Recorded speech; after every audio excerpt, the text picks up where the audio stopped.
প্রকাশ্যে একটা মানুষকে এভাবে চিরবিদায় করে দিল। সোহাগের ছেলে আর পাশে আমরা দেখতে পাচ্ছি তার মেয়ে কবরের পাশে এসে রীতিমতো হাউমাউ করে কান্না করছে। আমি এখন কাকে বাবা বলে ডাকবো? দুটি সন্তান বারবার একই কথা বলছে। দর্শক সবাই ভিডিওটি শেয়ার করে দিবেন আর কমেন্টে আপনাদের মতামত জানাবেন। আসলে যারা ঘটনাটি ঘটিয়েছে তাদের কি শাস্তি হওয়া উচিত সবাই একটু শেয়ার করে দিবেন, লক্ষ মানুষকে দেখার সুযোগ করে দিবেন। আমিও আজকে একটু জানতে চাই সেদিনকার ঘটনাটা। হচ্ছে সেই ছোট্ট ছেলেটি, তোমার নাম কি? সোহান। সোহান। কার কার হাত ধরে আছো এখানে? বাবা।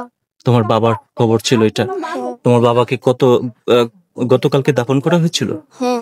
বাবার সাথে কি কথাটা হয়েছিল লাস্টবারের মতো? লাস্টবারের মতো বলে গেছে আমি তাড়াতাড়ি এসে বলবো, তোমরা থেকে কেউ আসলে গেট খুললো না। মানে আমি তাড়াতাড়ি এসে বলবো, কেউ আসলে গেট খুলবো না?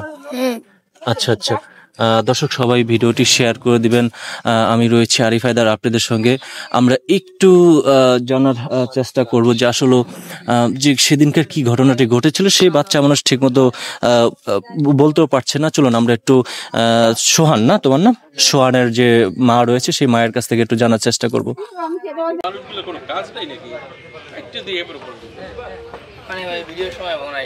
মিটফুট হাসপাতালে যে নৃশংসভাবে প্রকাশ্যে হয়েছিল সোহাগকে, আসলে দেশবাসী এই বিষয়টা খুবই দুঃখ প্রকাশ করেছিল।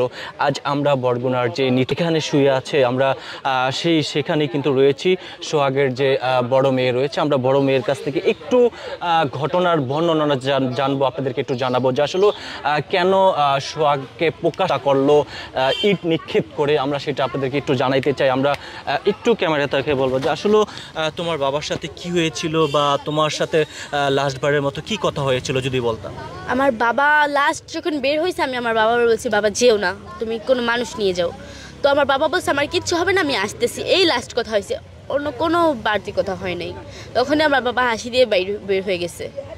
বের হয়ে যাওয়ার পরে আর কি ঘটনাটা কেন হয়েছে? এই ঘটনাটা হয়েছে ব্যবসার কারণে। ওনারা আমার বাবার ব্যবসা হাতায় নিতে চাইছে, আর যদি সেটা ব্যবসা ওনাদের নামে লেখা দিতে বলছে, আর যদি না দাও তাহলে প্রত্যেক মাসে 2 লাখ করে টাকা দিতে বলছে। মানে যে 4 জনকে অ্যারেস্ট করা হয়েছিল সেই 4 জন বলেছিল প্রত্যেক মাসে 2 লক্ষ টাকা দিতে হবে। হ্যাঁ, মানে 2 লক্ষ টাকা চাঁদা দিতে হবে, সেটা অস্বীকার করেছে তোমার বাবা।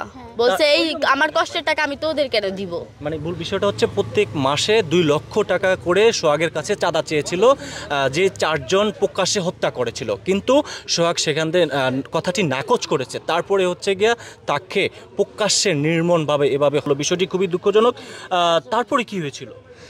তারপরেরটা তো আমি মূলত জানি না, কিন্তু যখন আমার বাবা বের হয়েছে 5:40-এর মতো, তখন আমরা খবর পাইছি যে আমার বাবার আর কি ইনজুরি হয়েছে, আমার বাবা হাসপাতালে ভর্তি। সেটা কবে জানতে পেরেছো? এটা আমরা বুধবারই জানতে পেরেছি। বুধবারে জানতে পেরেছো? হুম।